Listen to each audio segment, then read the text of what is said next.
1, 2, 6, 7, 8, 9. Quite a bit of damage, not enough. But let's just push in with our Fervent Champion. Right. We don't get quite all the damage, but we do get to push in our beast now. Again, really utilizing such a small amount of land because we're able to bounce the ones that we have after they've been used back to our hand to replay them on more small draws. Hey everybody, welcome back. Thanks for taking the time to watch Hello Good Game. We're experimenting with mono red today, and admittedly, I think the deck holds a lot of promise. I think that it can go multiple routes, but we got stomped today. We didn't do all that well. Having a hard time with the land. And this is weird because we become accustomed to a specific environment or thermostat of land and how we pick it up. It seems like somehow that has changed a little bit. Let me know if you guys think that the land or the hand smoothing, some sort of thing with the draw algorithm has changed, in my opinion. And we get punished by it today. I've got lots of land in the deck, but we still got hit with it hard, which is very, very strange. So with that disclaimer out of the way, you know, we win plenty of matches, don't get me wrong, and we do demonstrate how the deck works. So I'm relying on you guys to help me improve this deck. How do we get the win rate up? You know, we're sitting around 50%, but I would like my red decks to be around 60 or 70%. And I know that's outlandish as we're in Diamond, but regardless, I want to smash people. So I'm relying on you guys to help me fine tune this deck. What do you think would go in here well? What do you think should be removed? Let me know in the comments below, and we're going to continue to work with this archetype throughout Zendikar Rising, improve it, and be smashing as soon as we can. So, as always, we break down the deck list in its entirety, talking about each individual card. What are their strengths? What are their weaknesses? Why were they included in the deck? Then we'll talk about the strategies, the synergies, you know, what is your main game plan within the deck, and how do all of the individual cards come together to help you accomplish that game plan. Finally, we'll watch some gameplay footage breaking down all of the playlines interactions and discussing and discovering any misplays that I may have made during this time. Obviously, it is a learning channel, and if you can kind of wrap these things or kind of get them under control mentally, then when you enter the arena, you're going to not make those same mistakes as well. So again, if I make any misplays that I didn't call myself out on, please, again, in the comments below. So with that all being said, let's get right into Zendikar Rising Mono Red version 1. It starts out with 4 copies of Fervent Champion. You know, this stayed. We knew it wasn't going anywhere. It's from Throne of Eldraine, a 1/1 with first strike and haste, and whenever Fervent Champion attacks another target attacking that you control gets +1/+0 until end of turn. Equip abilities that activate, that target Fervent Champion or whatever will cost 3 less to activate. So, you know, we do have the Embercleave in deck that will cost less to equip once our original target with Embercleave has been removed, and typically that would cost 3. So that's the Fervent Champion. It's got haste, obviously. Lots of the mono red creatures will have haste, because if we do see removal, then we can get right back to the damage game.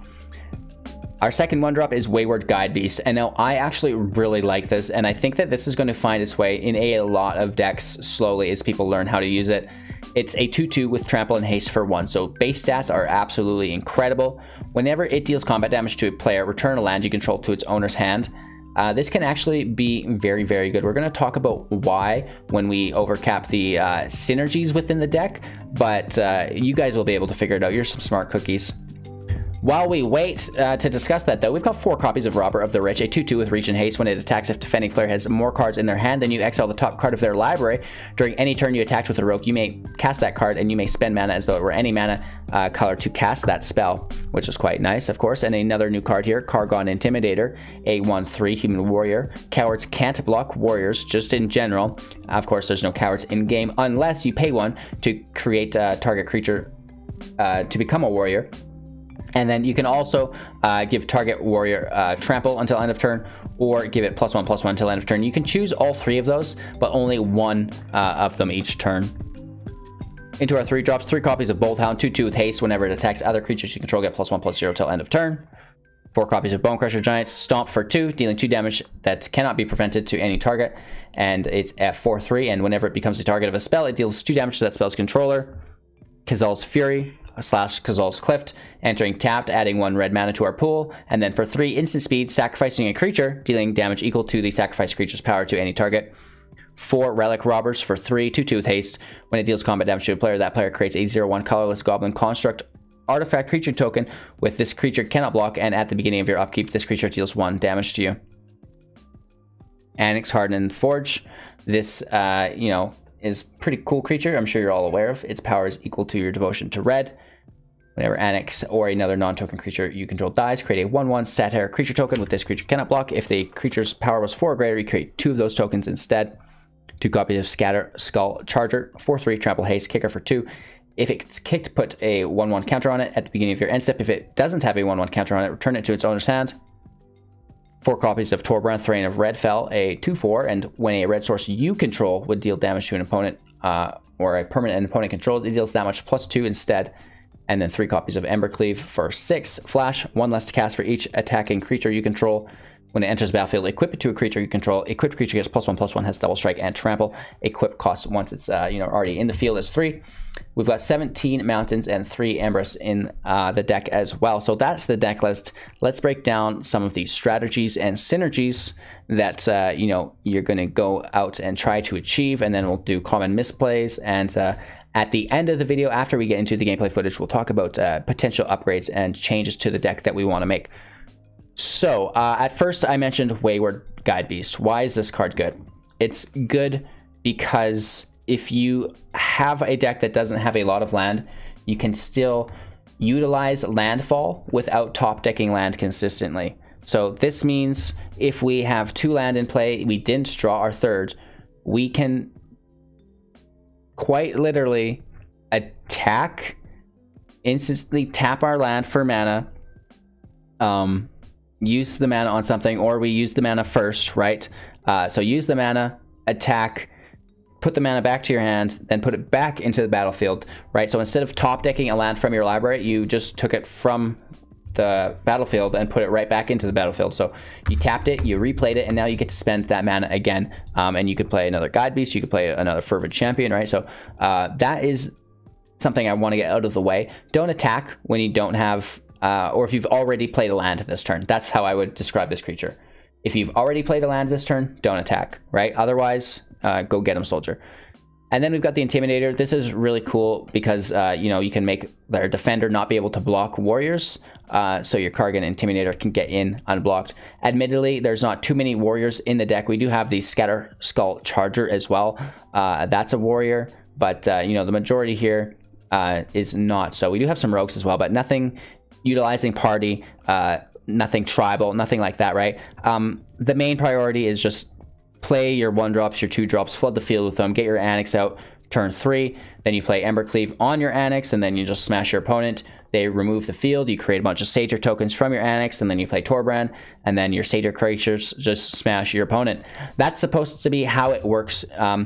So let's talk about general misplays. Relic Robber gives the construct artifact to your opponent that deals 1 damage.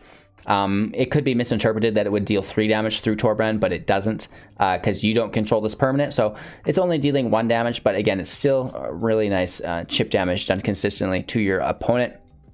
We did have a 0/2 dog with landfall. Whenever you play a land, it gets +2/+2. We cut that because we thought originally that the 0 damage would be pushed to 2 with Torbran, but I guess when you deal 0 damage, it's dealing no damage at all, and it cannot be pushed up by 2. 0 + 2 = 0. I guess, right? Apparently. Anywho, you know, similar to Torbran, Bolt Hound can also make all of your creatures stronger, especially if you have a bunch of satyrs on the field. You know, also Castle Embereth. So all 3 of these things can help our creatures smash in quite effectively when we've gone so wide. You know, take your stuff off your opponent's library, play those if you can to keep card advantage in your hand, and it's just classic mono red stuff doing the same thing that it's always done. Nothing's going to change until we lose Anax, Embercleave, and Torbran. It's always going to be the same shell, casting as many high value, low cost creatures as we can into Anax, into Cleave. They get wiped, we Torbran. GG RIP. So it's something that we're going to continue to work with and fine tune, as I mentioned, as we get into today's gameplay footage. I encourage you to pay attention and take note of what worked good and what didn't, and then come into the comments and we will, as a community, try to improve this deck together. Right? It's collectively, as thousands of people, we can do that way better than just us individuals, right? So thank you again for your time and attention. I'm live on YouTube every morning, 6 a.m. Mountain Standard, at 7 to 7:30. We go on Twitch, and then we're back on YouTube at 6 p.m. Don't do the conversions, that's fine. Just follow and subscribe, and you'll get notifications, GG RIPs, to your phones, right? LOL, I'm going to be blowing it up, boys. You know, we have YouTube videos every single day that you should check out, like, comment, subscribe, and if you want to support us financially, that would be awesome as well. Enjoy today's gameplay footage. Don't forget to check out our Discord so you don't miss out on our 500,000 gem giveaway. Do take care, and we'll see you soon for our closing thoughts. First match, my new mono red deck, which I think should be good. We've got some new cards in here, like Relic Robber. No one drop here though, that hurts. Does not help our Anax cleave situation, but I mean, we've got our Torbran to hold in. How concerned are people with wipes? This is you know, just that fun deck everybody seems to be playing for some strange reason. Robert can just defend though, I guess, in this weird scenario. 1, 2, 3, 4, 5. 1, 2, 3, 4, 5, 6. We could draw from their top, or we could make sure that they don't mill us.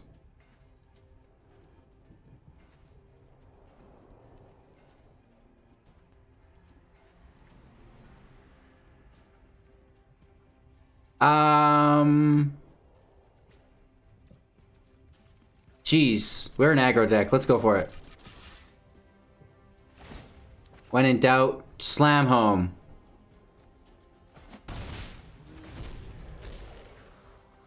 For 1, destroy target creature or planeswalker with converted mana cost 2 or less. Interesting. That's a good scoop for us. That would have killed our robber as positive conversion. Ah, Fervent off the top. That sucks. 1, 2, 3, 4, 5. 1, 2, 3, 4, 5, 6. We can... I think, unless they play it with Flash. But that would be fine. We have 1 in the grave. It triggers now. Interesting. We get their Soaring Thought Thief. That's something they really, really like.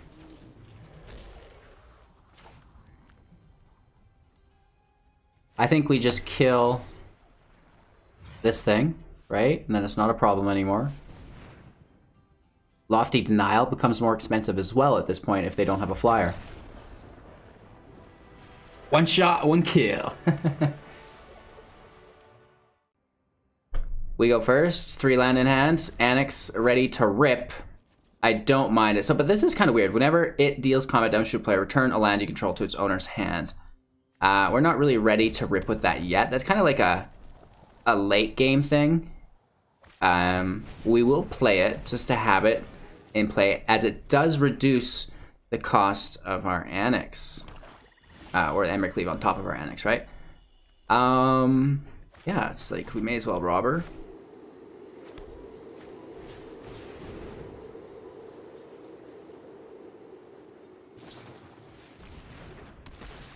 I don't mind about the Enforcer.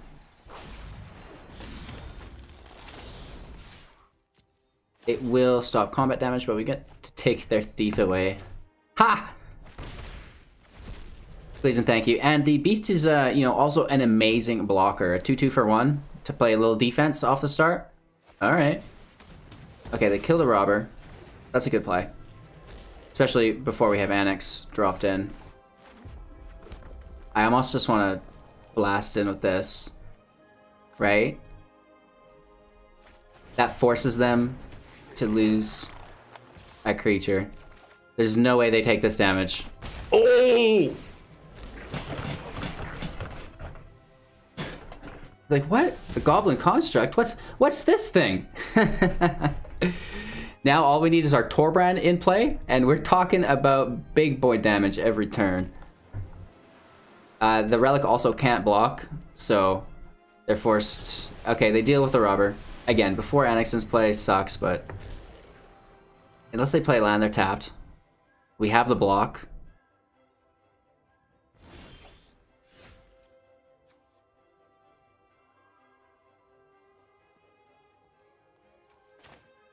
We'll play Anax, attack with the Beast, return a land, play a land. Bingo, bango, bongo. Pop this back. Back in play. And now, we could do this, but we're actually going to go in with the Hellhound. And now, because the Hellhound's in play, we can buff it. But again, it's going to be a little late. The way that these trigger isn't in such a way that it helps each other. There's no synergy there. But it's close. It's really close to working, but just the way the phases work. Glass Pool, copy for double mill. They both get Death Touch. Yeah. That's fine.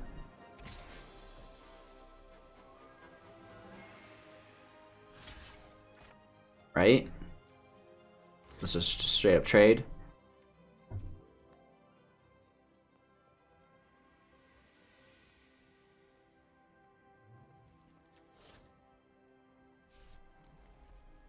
Let's take it, I guess. It's only 3 damage.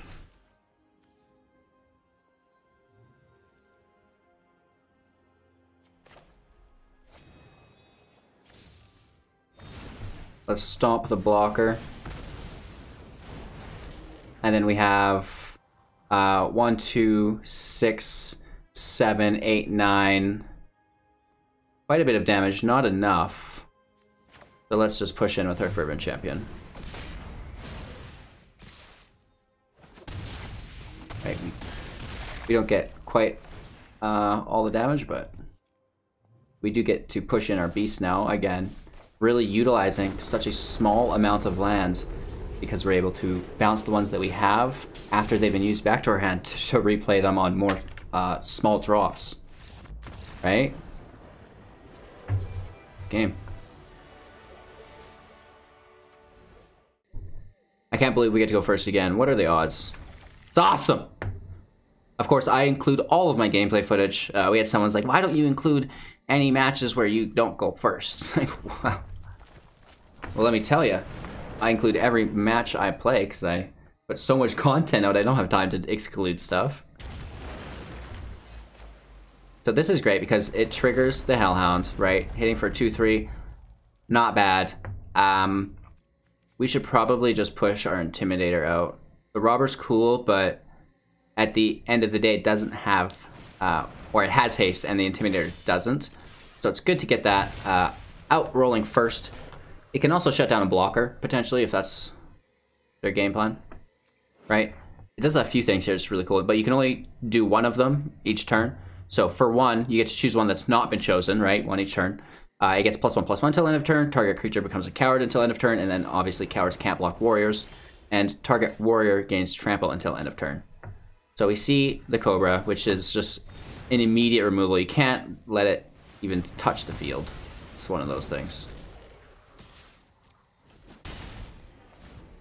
Hopefully there's not another, because we are out of removal. And we need some more land.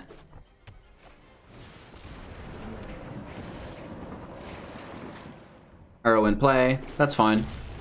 I mean, it's not fine, I shouldn't say it's fine, but it's, there's been worse things.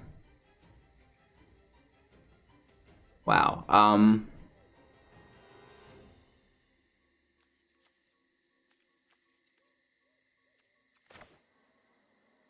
again, we should play the things that we have without haste for now.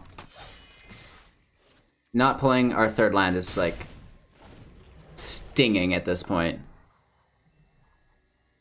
Again, once we do pull our third land, we're double dropping, so we basically need to pull 3 and they go straight to 4. 3 we can use on the Bonecrusher Giant too if we stutter, but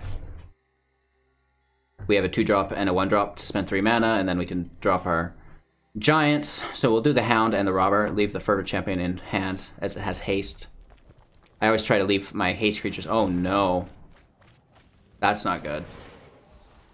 What do they get here? They get Omnarth. They get a Cobra. Oh no.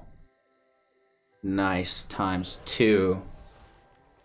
Uh-oh. We know what this is all about, right? Can we get them to 0 before next turn? Right? We are all on the gas at this point.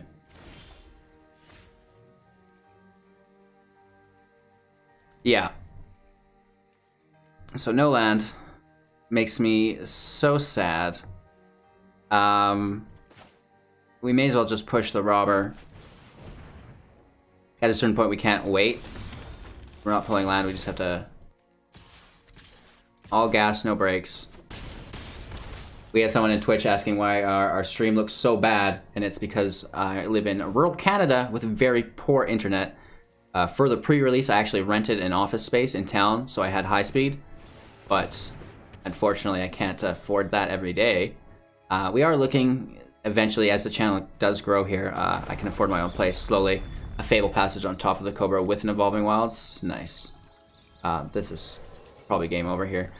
But, yeah, we're going to get some internet upgrades. Obviously, all of our content is recorded locally in high def. So if you check out our YouTube, whoops, and subscribe there, of course. Someone will get that for me.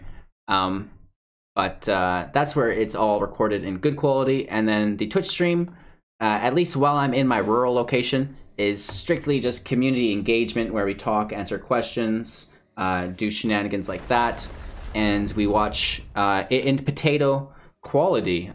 It must be like, what, 480p or whatever? I don't even know, 420p? Right? That's for me. That's my special resolution. LOL. Anyways, it looks like we may survive this, potentially. This land will trigger Omnarth, pushing them to 1, 2, 6 land available. Oh, actually 7 because the Cobra. How silly of me. Ooh. So let's see how that's utilized.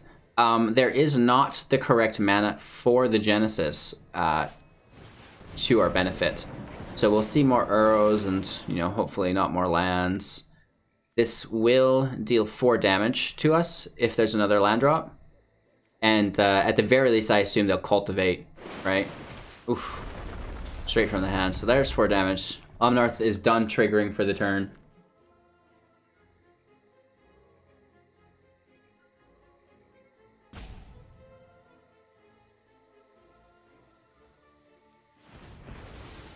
Alright, they still 4 land.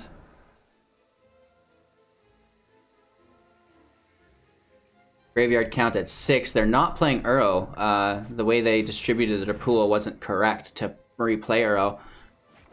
And again, we get another land here, so they're back up to 4. But again, 2 blue, a red, and a white. Doesn't do too much. They've so much land.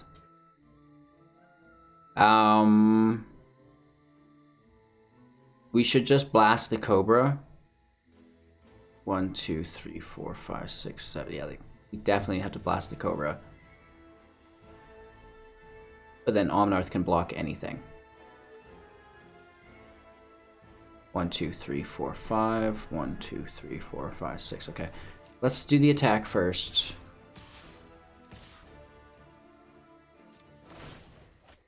Oh, and that's no good.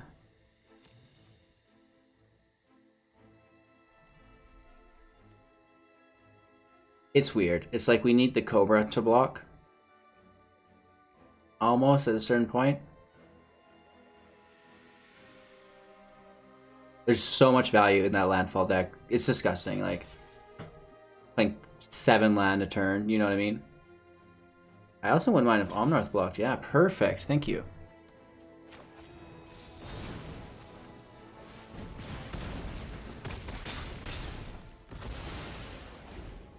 I mean, it's not good.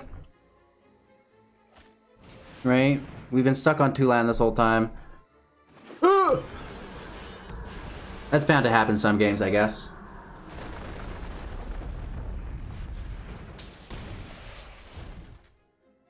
Immediately, another Almnarth played. Let's go ahead and give it a good game and show ourselves out. Alright, we got stuck on land. It happens. Ooh, interesting. Mono red versus mono red. Sacrifice creature, weaponized monster deals 2 damage to any target. Seems strange. What are we going to see played in conjunction with that? I'm interested. It's a little bit of extra damage, but I mean, how often do you want to be sacrificing your creatures? It's not too often, right? No blocks. There's no more light up the stage, right? That's gone. It's a thing. Land up. Stomp in. We'll hit, obviously.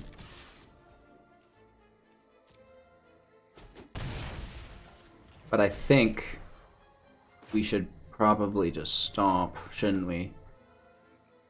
Green damage to any target? I don't know. Let's give them multiple options. At the end of the day, it is just a 1/1.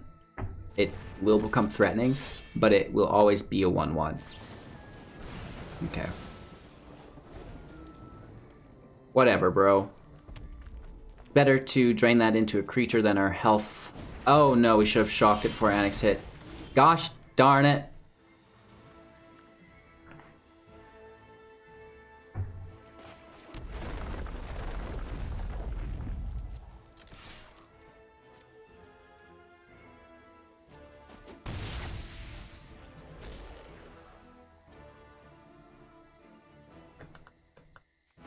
They're gonna cleave, but we're gonna Torbran. I mean, we're low on life. They get close, but I think we will get there. They have to drop a land. That's all of their mana. What will get us in trouble if Weaponize the Monster stays up on their turn and they have mana left on their turn, but then that's weird too. So Robber we can trade with. Let's highlight both of these like we're gonna do some shenanigans. So, we are getting hit for 10, 11 damage, and we will hit for, what? 4, 8, 10, 11, 12, 13, 14. Man, we get close, but they'll beat us, is the thing.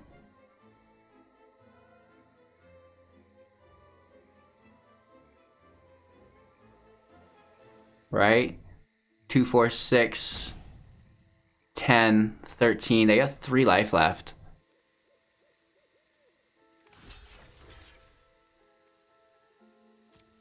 Let's slay Anax. Not good, but...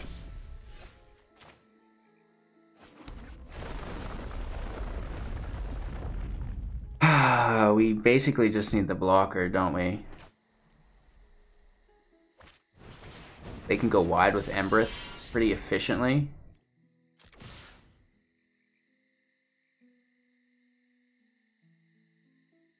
We're not going to be blocking with these, I don't think, so let's just take it. Hopefully no Torbran. Right, we need them to whiff. They might not want to just attack into Alan Anax. Oh, they have an Embercleave of others. Wow, that sucks. We'll be getting hit for 1, 2, 3, 4, 5, 6, 7, 8, 9, 10. With the cleave for 2. They hit for another 2 with the stomp.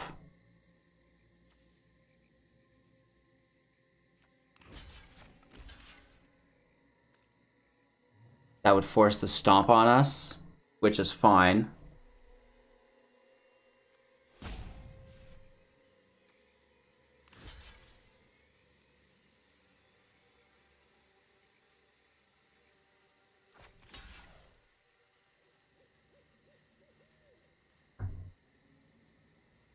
So we need to make sure we pull the stomp out so they don't play a blocker.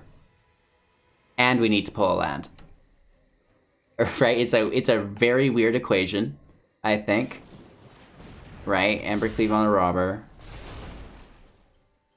We get it for 6, 7, 8, 9, 10.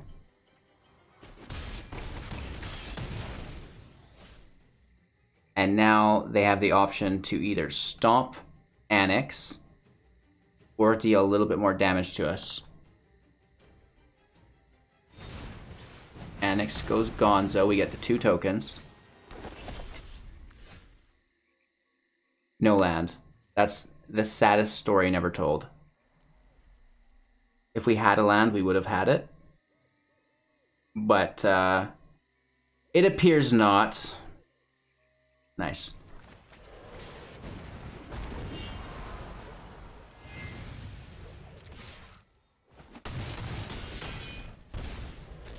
Oof. Right, these hit for 2 at least, even though there's 0. Good game. You know, they had 4 attacks. We only have 3 defense. They can get 1 through, and then they can sacrifice it for the other 3 damage, so it didn't matter. What we did there, I guess, I'm pretty sure that was a good old game, and we'll just concede here instead of waiting for them. Alrighty. Ugh. You can't win every game, I guess. We're getting punished by the magic gods for all of our scoots, right? All of our nasty landfall triggers that we've been doing on people, so my bad. Sorry, guys. We tried our foot into mono red. I was like, I'm going to make a 100% win rate mono red deck. Everybody's going to click on it. We got smashed more than not. It's going to... We'll get there, but it needs to be balanced. Like I said, what did you guys want to change with the deck, right? How do we improve this? Let's get in at it as a community, and it's going to be tough with 2 Fs, capital T's, of course. So I appreciate your time and attention, as always. Thank you so much for spending it here with me today, watching me get bashed in with you know, mono red. I'm sure many of you will enjoy that experience as you hate mono red. So yeah, I appreciate it. Thanks for supporting the channel. If you want to, you know, help out financially, that would be awesome. And you would be in our founding members to get us into a new location with better internet, so we can double down on this whole venture. You know, the internet that we got, they actually discontinued my service. I guess I'm not a good client. They literally just were like, no, not happening. Because I guess I asked too many questions, and I reset the router, and I guess that breaks it. So they're not into it. That's fine. Whatever. It was expensive anyways, and it didn't work as good as it should have. So we're gonna get into town and then just you know, have our own apartments and, you know, play Magic for a living. So thank you for your time and attention. I appreciate it. Go have yourselves a magical day, and we'll see you again soon for another Magic the Gathering Arena video here on Hello Good Game YouTube. Don't forget to like, comment, subscribe, share to a friend, all that jazz. Take care.